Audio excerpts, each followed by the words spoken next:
mas magarbo karon, no, kay may mga guest tayo nga niabot nga we did not expect.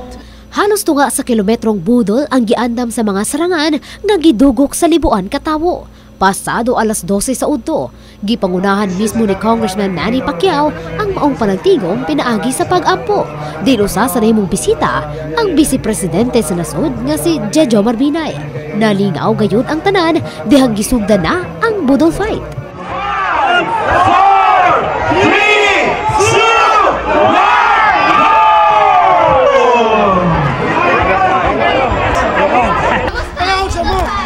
1. Okay lang. Oh.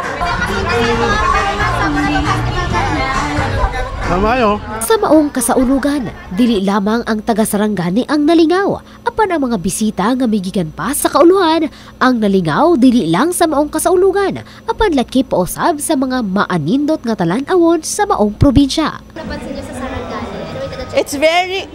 It's very clean, Sarangani. Ano daw na-notice niyo sa Sarangani?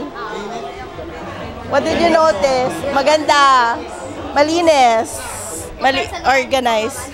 Compared sa Manila, walang traffic dito. Sa Manila, puro traffic.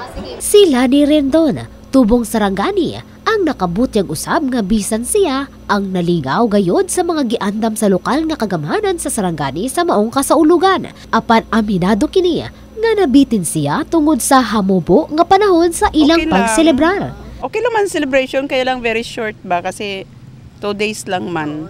So kumbaga sa damo pa tani activities nga gusto mo makita, kaya lang limited lagi ang adlaw. It's going to be an excellent 2 days. Makita nyo, it was scaled down during the day, pero during the evening and on the special events, talagang ibang klase ang mga programa natin ngayon. 23 katuig nang namugna ang probinsya sa Sarangani. Selebrasyon usab kini sa ika-13 katuig sa Monato Festival.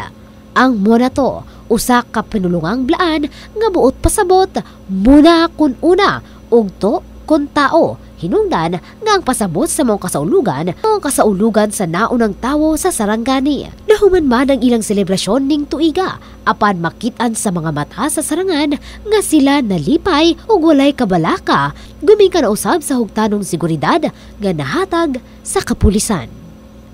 Faith Dandoy, Brigada News.